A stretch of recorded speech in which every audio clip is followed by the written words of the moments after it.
warahmatullahi wabarakatuh. Waalaikumsalam. Selamat pagi. Kurang Salam dekat mungkin. sejahtera. Mic-nya kurang dekat. Nggak jelas. Kurang jelas.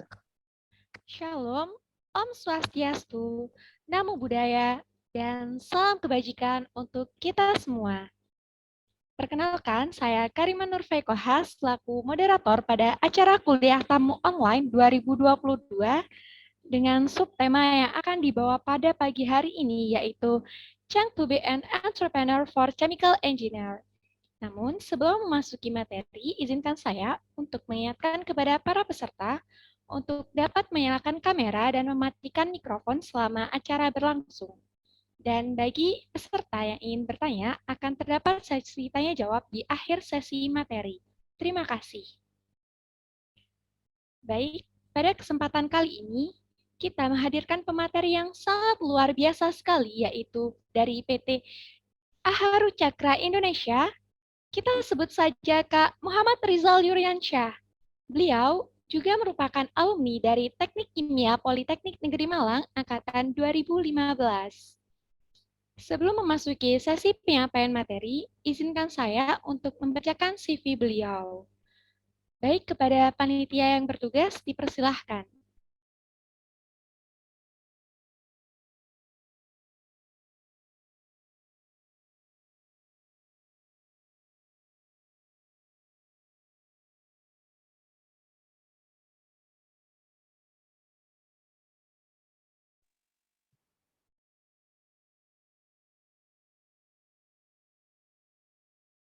Baik, Kak Muhammad Rizal Yuryansyah bekerja di PT Asri Petrokimikal pada tahun 2018, kemudian pernah bekerja juga di PT Aharu Cakra Indonesia pada tahun 2022.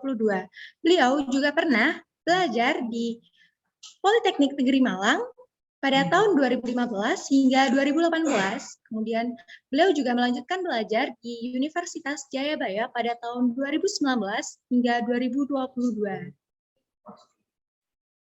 Mohon maaf, saya ulangi kembali. Beliau juga pernah belajar di Universitas Jayabaya pada tahun 2019 hingga 2020.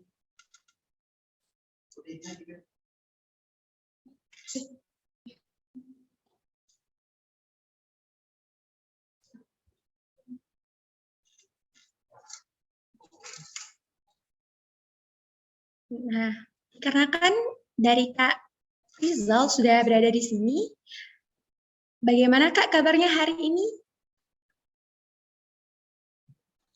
Alhamdulillah baik. Baik, Pak Rima. Alhamdulillah ya Kak. Sebelum memasuki sesi penyampaian materi, mungkin Kakak bisa menyapa teman-teman yang sudah hadir pada acara hari ini, Kak. Selamat pagi. Saya sebelumnya mengucapkan terima kasih sekali untuk MTK karena pada hari ini telah diberi ruang, telah diberi waktu juga untuk sharing kepada teman-teman semua. Saya pengennya teman-teman aja ya karena masih nggak jauh beda lah. Saya juga sangat berterima kasih. Saya nggak nyangka ternyata ada Bapak Ibu dosen yang luar biasa, ada Pak Eko sudah hadir, ada Pak Asalil yang nggak asing dengan saya, Pak Asalil tentunya saja. Beliau dulu adalah pembimbing saya, ada Bu Profi juga, Bu Kristi, dan Pak Mufid yang luar biasa ini. Terima kasih. Oke Kak, terima kasih sekali. Baik, selanjutnya adalah sesi penyampaian materi. Kepada Kak Rizal, waktu dan tempat kami persilahkan. Baik, terima kasih. Mungkin saya akan share screen dulu.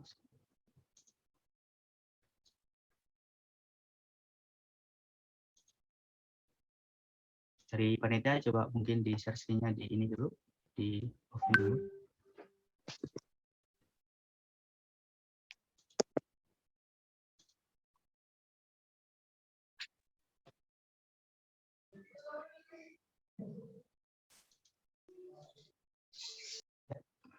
Biar lebih fleksibel nantinya.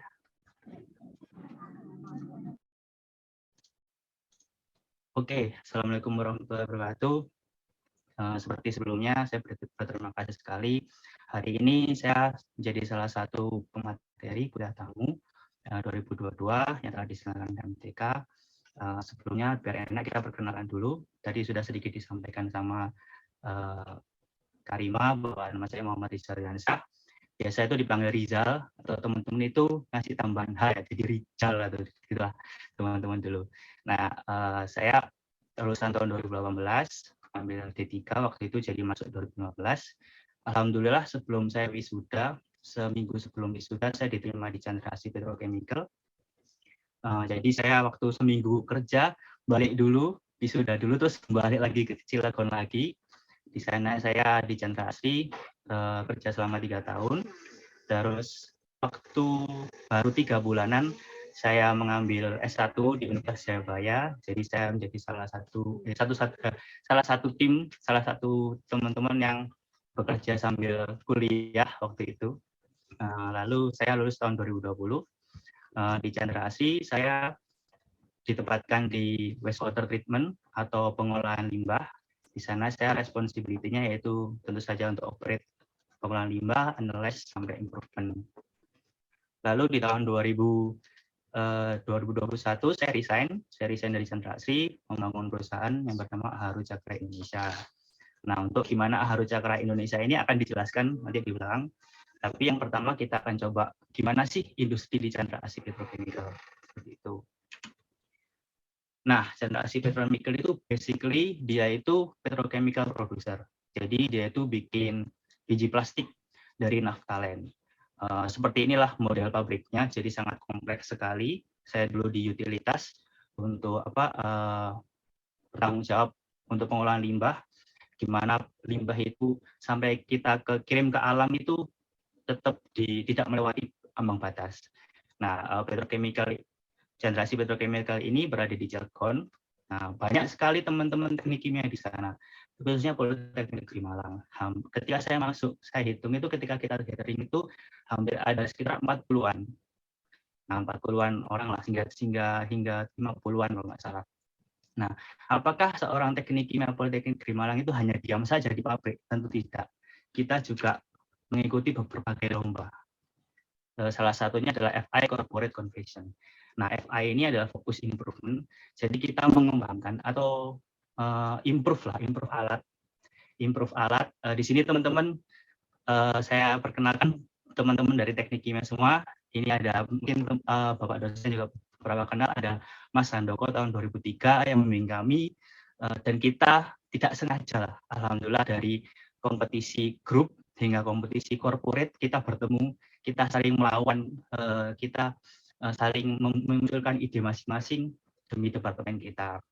Nah, alhamdulillah tim saya di sini SG Aklin, saya, Mas Eki dan Mas Faiz tahun 2015 ini kita berhasil melaju ke nasional karena kita mendapatkan juara 2 di FI Corporate Convention. Nah, di sini jadi teman-teman nggak usah khawatir, Pak Eko tadi sudah menyampaikan, jangan hanya diam saja. Saya yakin bahwa teman-teman teknik kimia Politeknik Malang itu mungkin masih malu-malu awal-awalnya, tapi nanti ketika dia udah menemukan frekuensinya, itu bisa memunculkan hal yang lebih dari apa yang ada dirinya sekarang. Nah, alhamdulillah ketika saya dan teman-teman ini ke nasional, kita mendapatkan medali platinum, jadi menjadi salah satu-satunya atau pertama kali departemen kami utility mendapatkan medali platinum di nasional. Nah, ini yang kita bawakan yaitu tentang desalinasi, kita improvement desalinasi, kita meningkatkan maintain before failure dari seawater river osmosis, jadi bisa mengurangi maintenance cost loss dari pabrik tersebut. Jadi alhamdulillah selama 10 bulan kita berhasil dan mendapatkan penghargaan medali platinum di ajang TKMPN. Nah, itu kita bawa SG Aklin. Seperti itu. Nah, itulah serba-serbi di dunia industri, ya kerja, ya mungkin ada lomba-lomba gitu kan. Nah, mungkin teman-teman yang baru masuk juga mungkin yang tingkat 1 itu apa saja sih peluang kita atau apa saja sih peran seorang teknik kimia di dunia industri. Nah, ini saya rangkum dalam materi peluang kerja lulusan teknik kimia di bidang industri. Sebelum kita masuk ke industri, apa sih industri itu kita harus tahu dulu. Nah, industri itu adalah industri usaha pengolahan barang mentah, barang setengah jadi, memiliki nilai tambah menjadi barang yang memiliki nilai tambah. Jadi teman-teman mungkin sekarang punya barang yang mungkin belum berguna atau bahan baku yang makanan lah, misal kayak bawang putih kita makan kan nggak enak, terus bawang merah kita makan sendiri nggak enak, garam kita nggak enak. Nah, industri ini berkewajiban untuk mengolahnya menjadi nilai tambah. Misal jadi sambal gitu kan, memiliki nilai tambah. Dan banyak sekali, mungkin di Chandra Asri dari crude oil, dari naftalen. Nah, naftalen ini kan kita nggak pakai, baunya aja udah kayak gitu kan. Nah, diolah oleh industri menjadi biji plastik. Plastik yang teman-teman temui sekarang ada di helm, ada di Tupperware, semuanya itu dari generasi petrochemical. Seperti itulah kerjanya industri. Nah, tentu saja industri ini kolaborasi dari berbagai teknik. Tidak bisa industri ini berdiri sendiri, teknik kimia sendiri, teknik mesin sendiri. Nah, peran-peran teknik-teknik tersebut seperti apa sih? Peran-perannya adalah, ini saya bagi menjadi 4, saya rangkum menjadi 4. Yang pertama itu kita sendiri, chemical engineering. Chemical engineering itu bisa dikatakan teknik proses ya. Kita itu core dari industri itu. Karena kita yang bertanggung jawab akan proses yang barang tadi mentah menjadi barang yang jadi, yang memiliki nilai tambah gitu. Nah, chemical engineering ini deals with the study of operation and design of chemical plants as well as method of improving production. Jadi dia itu bertanggung jawab akan operating, desain dari chemical plants. Nah, mungkin teman-teman plants itu bahasa industri ya. Jadi plants itu rancangan pabrik lah atau pabriknya. Nah, itu adalah kerjaan kita. Yang kedua, mechanical engineering. Teman-teman mungkin baru masuk ya. Ada teknik kimia, ada teknik mesin, itu nanti gimana sih apa bedanya? Nah, teknik mesin ini yaitu desain, analyze, manufaktur, maintain di mechanical system. Jadi dia itu benar-benar fokus di mechanical system. Oleh karena itu dia tidak akan jauh yang namanya mesin. Seperti itu. Nah, yang ketiga ini ada electrical engineering. Sudah jelas ya, dia pasti berkaitan dengan listrik. Jadi dia desain, develop, terus manage manufacturing electrical equipment. Segala macam yang berhubungan listrik itu adalah kerjaan dari electrical engineering. Nah, yang keempat, mungkin teman-teman jarang tahu dan di Politeknik mungkin belum ada ya sampai sekarang, saya belum tahu, dulu saya tidak ada, itu industrial engineering. Industrial engineering ini concern dengan operation kompleks, operation optimization juga. Dia juga organize teman-teman teknik semua supaya mendapatkan efisiensi dalam pemrosesan pabrik. Dia juga bisa mengatur sistem di people-nya itu sendiri. Dia juga bertanggung jawab untuk meningkatkan knowledge dari teman-teman teknik yang lain. Seperti itu. Nah, ini adalah 4 contoh teknik-teknik yang di industri. Nah, ini saya mau memvisualisasikan. 4 teknik ini kalau misalnya di kejadian lapangan itu seperti apa sih? Nah, ini saya ibaratkan di pump operation. Gimana sih Mas di pump operation ini 4-4-nya ini bisa bekerja sama? Nah, tentu saja yang diawali dengan kita chemical engineering core-nya gitu kan. Dari bos nih, dari atasan minta misalnya siapa ya? Karima misal. Karima, tolong buka valve ya. Tolong nyalakan pompa. Tolong nyalakan pompa untuk mengalirkan data gitu kan. Oke, Pak. Dinyalakan lah pompanya.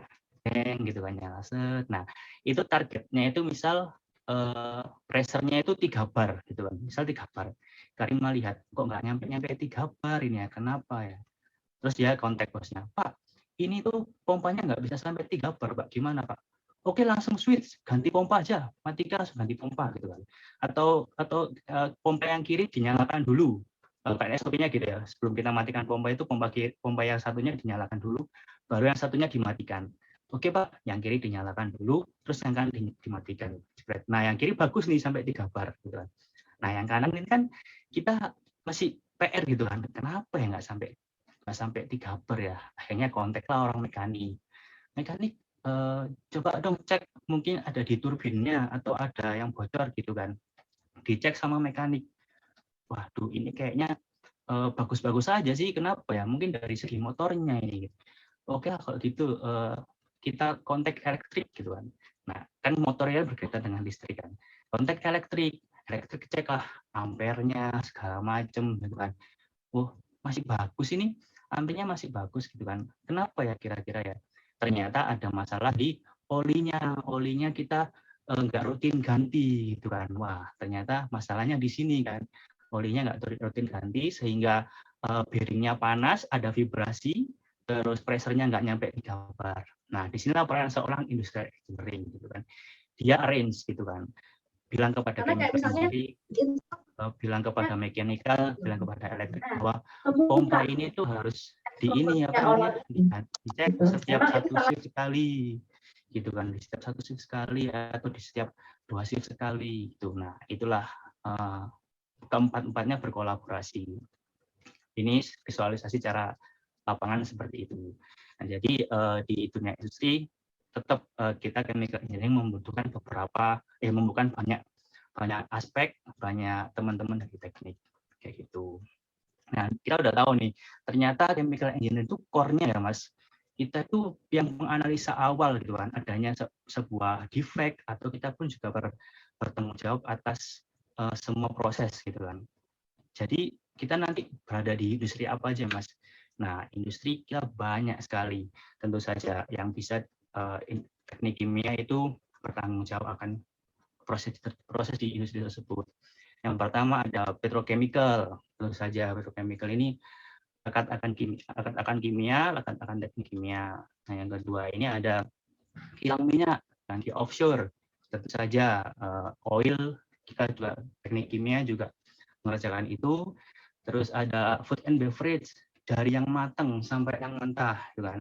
Dari yang ini mungkin ini popcorn yang ya, ke udang frozen. Nah, kita udang frozen ini kita bertanggung jawab akan frozennya itu seberapa temperaturnya, terus kita itu melindunginya itu glazingnya itu seberapa banyak gitu kan. Itu. Nah, itu juga teknik kimia di situ.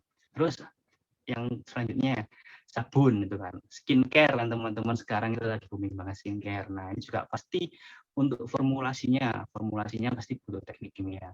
Selanjutnya kayu. Kok kayu Mas? Iya, kayu karena kayu punya density, kayu punya properties lainnya gitu kan. Yang cocok untuk furniture itu seperti apa, yang cocok untuk palet itu seperti apa gitu kan. Itu kita juga bertanggung jawab hal itu. Selanjutnya ada tekstil. Tekstil kan dari katun Mas. Nah, tekstil sekarang juga banyak dari polyester. Polyester juga kan polimer. Nah, kita teknik kimia juga sangat bertanggung jawab akan hal itu, polimer. Nah, selanjutnya yang kita minum sehari-hari ada mineral water gitu kan, air mineral. Itu juga kita sangat bertanggung jawab akan hal itu. Seperti itu. Nah, ini di dunia yang sekarang ya, atau yang terjadi di sekarang. Nah, teknik kimia itu juga bertanggung jawab akan masa depan. Teknik kimia juga akan ikut andil dalam industri masa depan. Nah, industri itu adalah renewable energy industry. Nah, renewable energy industry ini mungkin sekarang masih dikit ya. Kemarin pemerintah juga bilang bahwa 10% dari batu bara harus ada renewable energy. Masih 10%. Tapi kedepannya akan terus naik. Kemarin Paris Agreement juga mereka akan concern di climate change gitu kan, mereka juga mengurangi emisi gitu. Nah, ini renewable energy ini yang sudah mulai saya galakkan sama teman-teman dari sekarang. Kita bekerja sama dengan beberapa pabrik, salah satunya di Singosari Malang. Gimana pabrik itu jalan, saya rangkum di video berikut.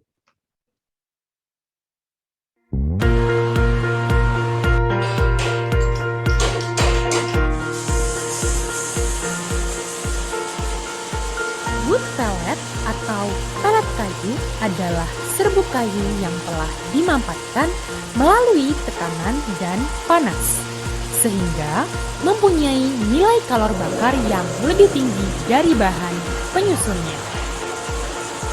Bahan baku yang digunakan umumnya berasal dari limbah industri perkayuan.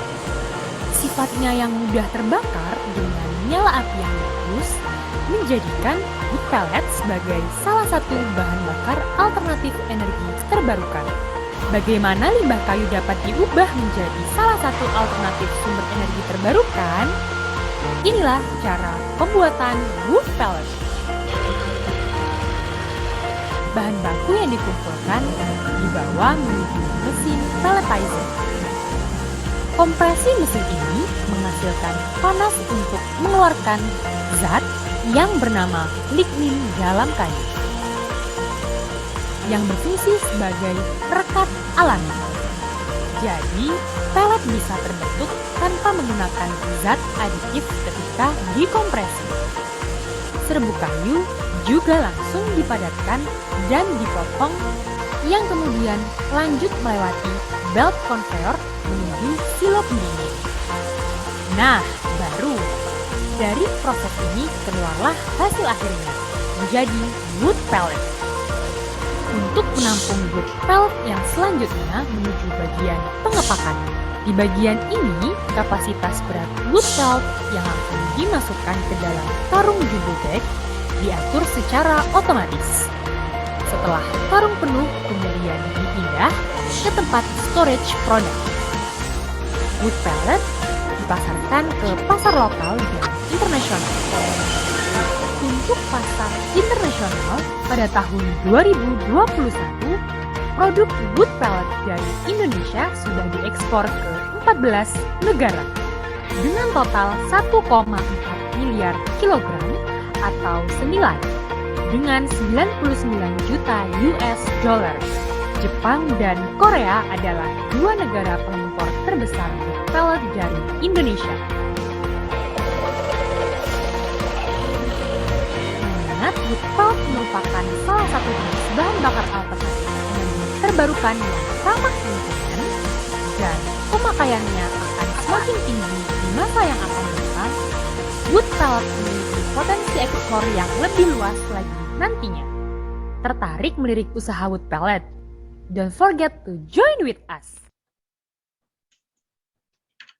Nah, baik, itu tadi sedikit tentang wood pellet, mulai dari pasarnya kemana, kita sampai sekarang ekspor. Alhamdulillah kemarin September kita berhasil ekspor 35 kontainer ke Korea, karena Korea yang saat ini sangat concern dengan wood pellet, dia pakai wood pellet untuk PLTU segala macam. Nah, doakan saja ini kita mau goal ke Eropa, karena Eropa lagi krisis-krisisnya, dia sampai mau datang ke Indonesia mencari bahan bakar ini. Seperti itu. Nah, itulah sedikit tentang renewable energy yang akan kita kerjakan. Jadi teknik kimia meskipun dikatakan science itu kan ya segitu-gitu aja Mas, nggak ada improve gitu kan. Beda sama IT. IT itu sekarang udah ada artificial intelligence Mas, bayangin Mas, udah ada VR segala macam. Nah, kita itu teknik kimia itu ya dari dulu nyampurin HCl sama NaOH ya jadinya ya NaCl sama H2O gitu Mas, nggak ada perubahan gitu, nggak bisa diimprove gitu kan. Nah, tapi kita tetap, kita kan karena alam itu juga banyak yang harus digali gitu kan. Tentu saja mereka yang mungkin IT udah jalan duluan cepat lah dibanding kita, tidak mungkin kalau tidak membutuhkan kita. Seperti ini wood pellet itu kan renewable energy, mereka butuh efisiensi, mereka mau menghilangkan emisi CO2, nah, itu butuh kita juga. Mungkin dari teman-teman semua di skincare pun seperti itu. Skincare sekarang udah booming banget, itu nggak mungkin kalau nggak pakai seorang teknik kimia gitu kan untuk formulasinya. Jadi teman-teman nggak usah khawatir, apalagi yang baru-baru masuk teknik kimia itu bukan hanya soal sekarang, tapi soal besok hingga masa depan. Seperti itu. Nah, sebelum masuk kita ke entrepreneur ya, saya kan juga entrepreneur. Hari ini juga temanya entrepreneur. Ini saya mau kutip dulu dari Eleanor Roosevelt. Dia adalah istri dari Presiden ke-32 Amerika, Franklin Delano Roosevelt. Dia bilang bahwa the future belongs to those who believe in the beauty of their dreams. Jadi masa depan itu milik dari siapa saja yang percaya bahwa mimpinya itu akan menjadi indah, mimpinya akan jadi kenyataan. Jadi teman-teman jangan takut untuk bermimpi. Kita dari kota kecil, ada yang dari Lumajang, ada yang dari Blitar, ada yang dari segala macam. Kita kuliah di Malang, tapi jangan khawatir, teman-teman patut banggalah bahwa Politeknik Negeri Malang itu mencetak banyak lulusan-lulusan yang sangat baik sekali, sangat bagus sekali seperti itu. Nah, sayangnya lari kita ke entrepreneur, gitu kan. Tadi udah industri, terus entrepreneur gitu. Seperti tema pada hari ini. Nah, entrepreneur itu seperti apa sih, Mas? Entrepreneur itu sebenarnya ya, dia itu a person who set up a business or businesses taking on financial risk in the hope of profit. Jadi di sini ada 3 subjek. Dia itu set up bisnis yang pertama. Yang kedua, dia itu taking on financial risk. Jadi dia itu mengambil risiko finansial. Untuk apa? Dengan harapan mencapai profit. Itu. Nah, ini seorang entrepreneur. Jadi entrepreneur itu dia set up bisnis, itu kan. Dia ambil resiko, ini resiko saya, pokoknya saya insya Allah mendapat profit. Itu kan. Gimana pokoknya di atas, pokoknya saya usaha dulu, saya mendapat profit. Nah, itulah seorang entrepreneur itu seperti itu tugasnya. Nah, bedanya entrepreneur dengan seorang karyawan itu seperti apa sih?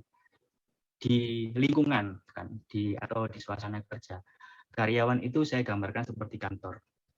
Dia dari bos sudah dapat job desk gitu kan.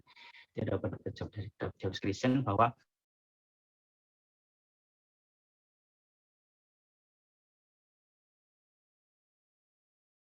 ini kamu akan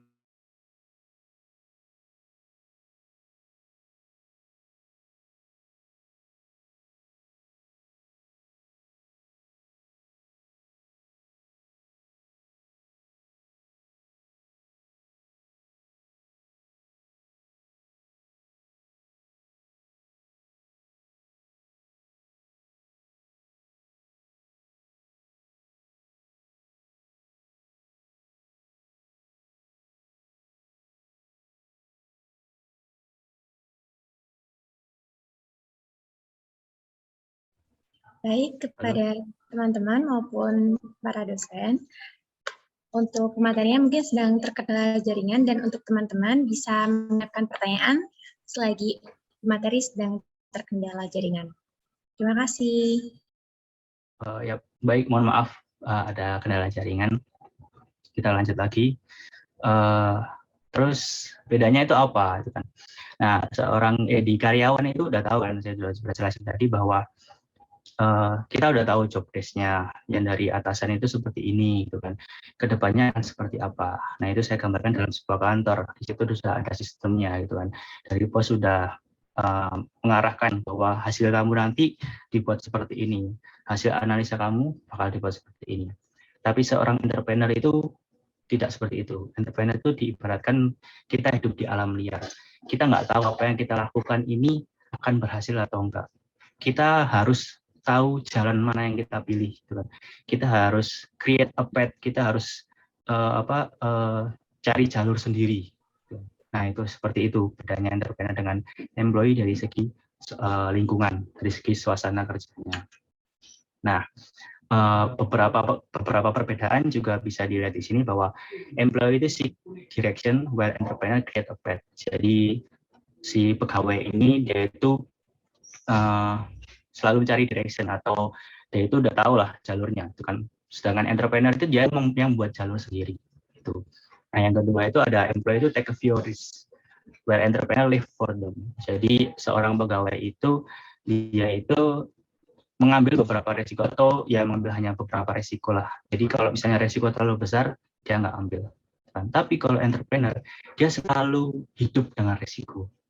Kita nggak tahu, misalnya kita pesen A, datangnya kita datangnya bukan A gitu kan. Nah, itu entrepreneur harus bertanggung jawab akan hal itu. Seperti itu. Nah, selanjutnya employee get paid for their role, while entrepreneur get paid for result. Jadi pegawai itu dia mendapatkan uang dari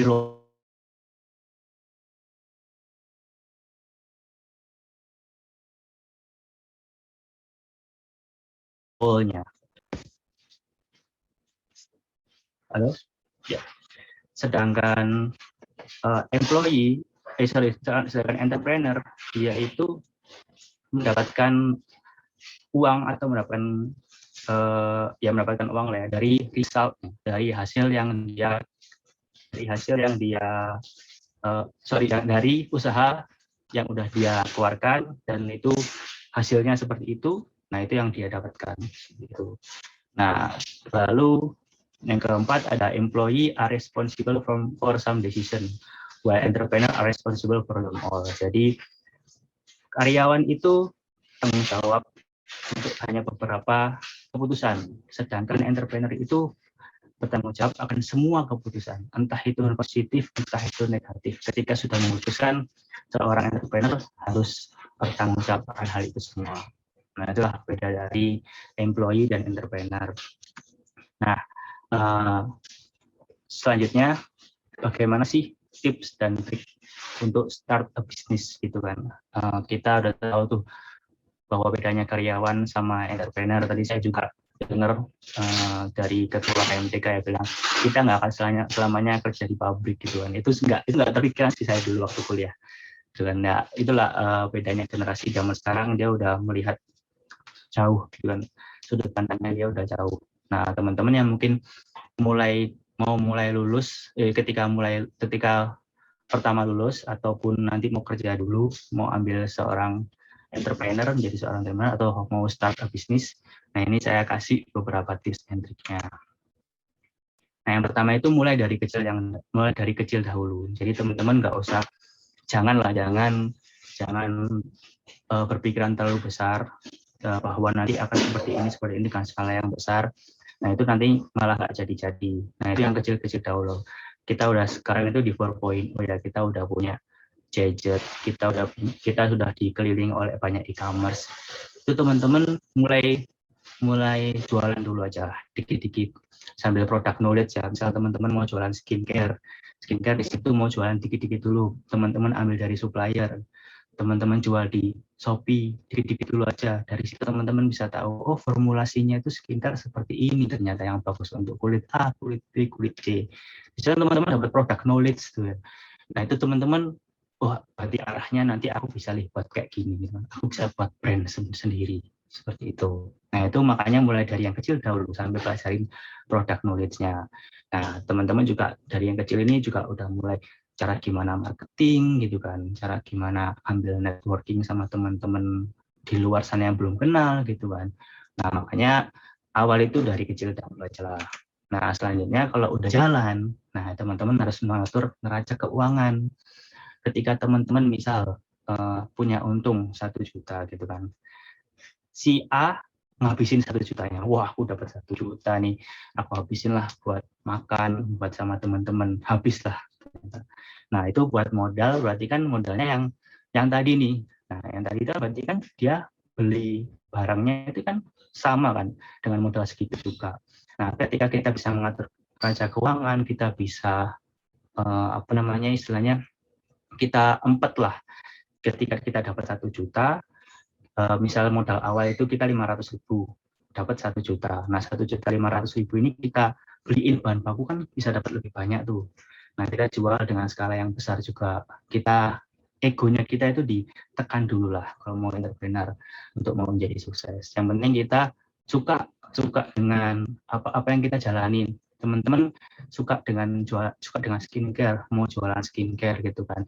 Itu kan kalau kita udah suka sama yang kita jalanin itu kan kayak nggak perlu mencari kesenangan lain lah, nggak perlu cari healing lain, ini udah ngehil aku nih kan, seperti itu.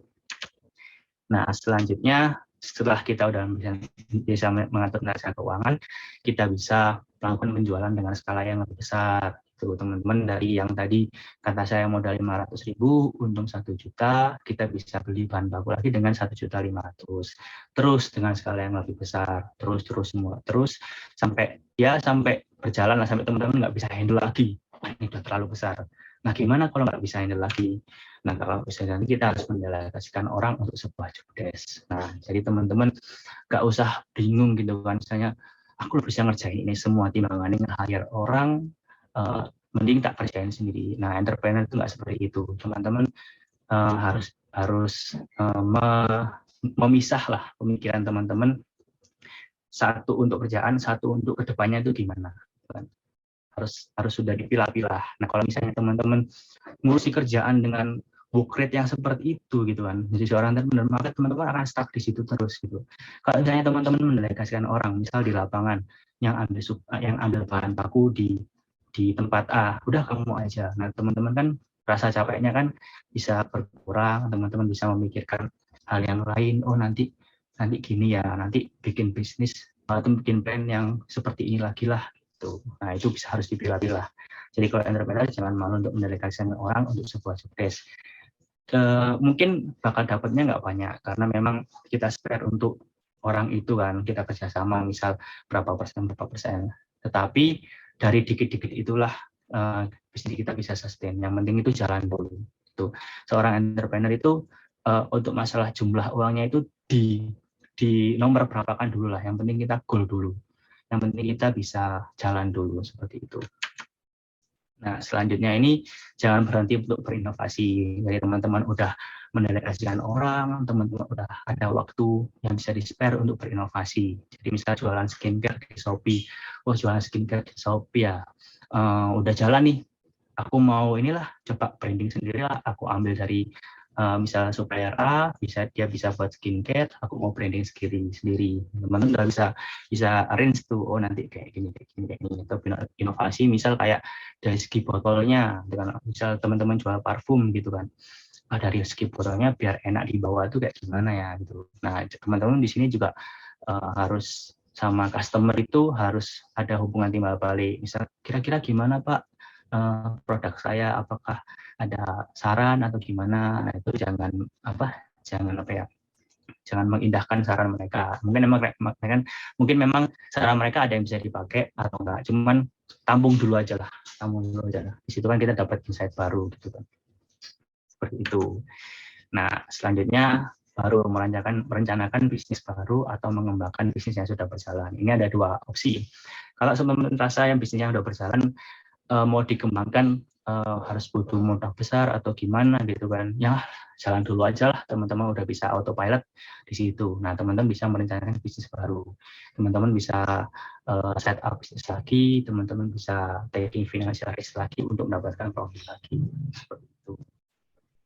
Itu ada dua opsi. Atau teman-teman misalnya bisnis yang sudah berjalan mau aku kembangkan kah, mau aku ini customernya aku luasin bisa sampai ke seluruh Pulau Jawa Bali gitu, itu nggak apa-apa. Itu. Nah, teman-teman tadi untuk entrepreneur zaman sekarang itu lekat akan era industri 4.0 kan. Di sini bisa lihat teman-teman semua bahwa mbak-mbak ini dikelilingi oleh berbagai macam signal, ada Wi-Fi, ada jaringan apalah itu. Nah, sekarang diterapkan di misal ini hidroponik. Hidroponik ini di atasnya itu ada buat nyiram. Nah, buat nyiram itu bisa disetting sehari itu di jam sekian. Nah, itu adalah pengaplikasian era industri 4.0. Tuh, dia bisa tahu kapan disiram gitu kan, kapan harus apalah alirannya gimana. Nah, itu juga butuh peran seorang teknik kimia juga di agriculture. Misal dari segi nutrisinya kita mau kita mau formulate seperti apa itu. Nah, selanjutnya ini ada online shop. Sekarang kan itu udah benar-benar booming banget online shop, e-commerce di mana-mana. Nah, itu memudahkan kita kalau kita bisa mengoperasikan itu atau menggunakan itu untuk hal yang lebih baik, itu sangat bagus sekali. Itu. Nah, ini di dunia mesin, dia sekarang udah nggak pakai kabel lagi, dia udah pakai gelombang gitu kan, ini di dunia permesinan. Nah, sekarang yang udah booming banget nih Evisery. Evisery ini perusahaan yang bekerja di tambak seperti itu, tambak ikan. Dia bisa tahu kapan nutrisi itu disebar di kolamnya. Dia bisa tahu kalau misalnya harus dipasang seperti ini untuk misal ada oksigen yang terlarut itu biar bisa bagus kayak gitu. Nah, ini tinggal kita peran seorang teknik kimia itu seperti apa. Kayak gitu sih. Banyak yang bisa kita lakukan. Salah satunya tadi di renewable energy atau bisa di skincare atau segala macamnya. Itu bisa teman-teman semua pakai style teman-teman sendirilah gimana. Gitu sih. Nah, selanjutnya kalau misalnya teman-teman punya passion akan something dan teman-teman tahu bagaimana cara membuat itu adalah kunci dari kesuksesan. Itu sih, ketika teman-teman punya, aku suka nih Mas, aku suka akan hal ini, aku bisa bahwa hal ini itu bakal jadi profit, bakal jadi hal yang besar untuk kedepannya. Nah, itu adalah panacea untuk sukses atau obat mujarab untuk kesuksesan. Seperti itu sih. Nah, mungkin dari aku seperti itu. Terima kasih untuk teman-teman semua. Maaf kalau misalnya ada salah-salah kata perbuatan. Saya kembalikan lagi ke moderator.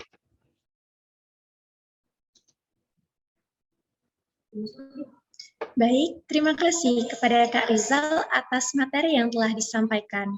Wah, sangat luar biasa dan sangat luar biasa dan inspirasi sekali ya Kak Rizal ini.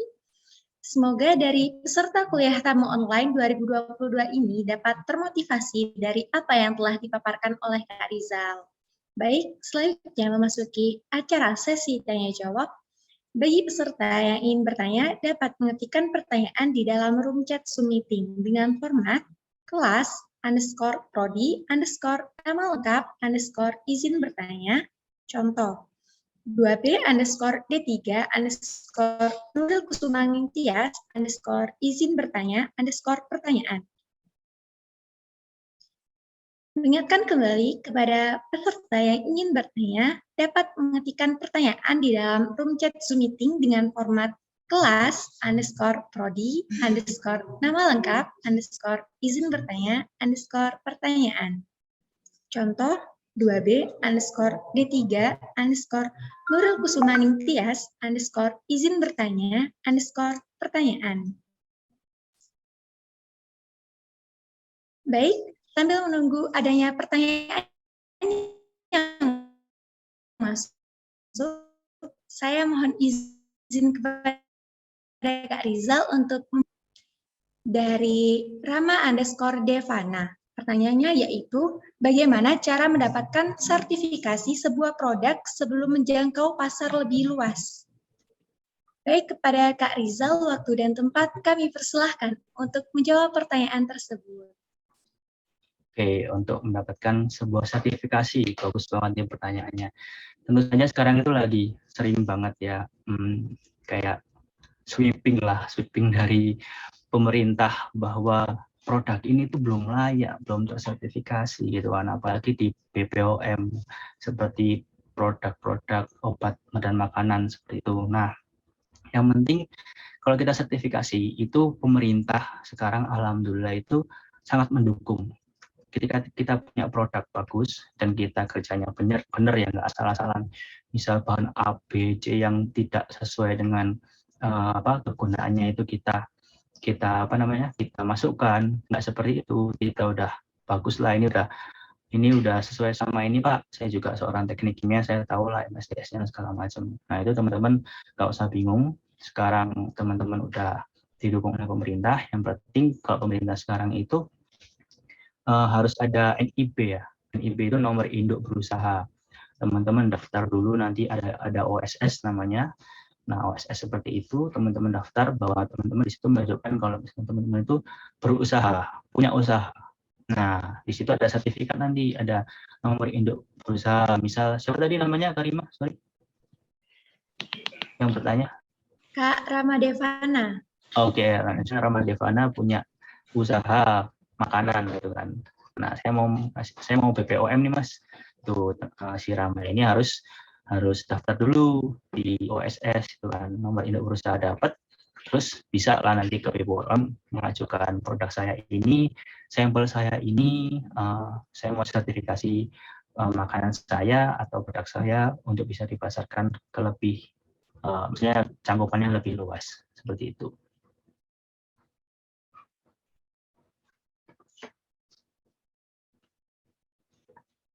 Mungkin ada lagi pertanyaan yang lain?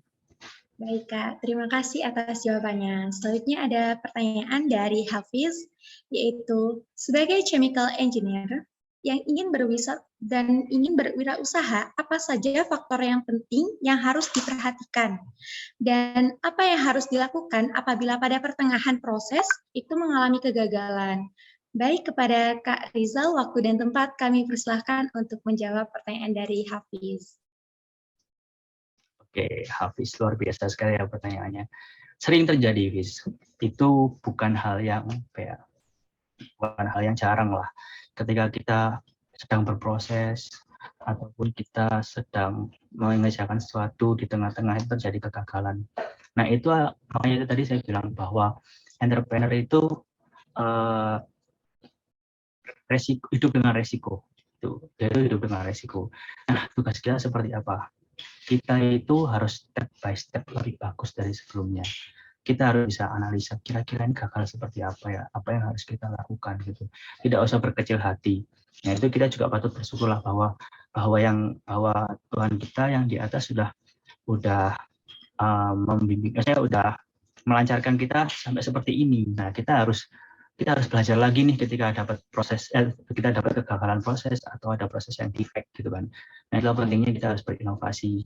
Kita nggak usah kecil hati, kita coba ini lagi susun lagi kira-kira permasalahannya seperti apa sih. Nah, di situ harus problem solving seorang entrepreneur itu ditunjukkan seperti itu. Bisa apa? Terus semangat. Baik Kak, berarti untuk kita itu harus tetap berusaha lagi ya Kak, walaupun kita itu telah mengalami kegagalan. Dan kita mungkin bisa evaluasi dari kegagalan kita ya Kak. Baik Kak, terima kasih atas jawaban yang telah diberikan.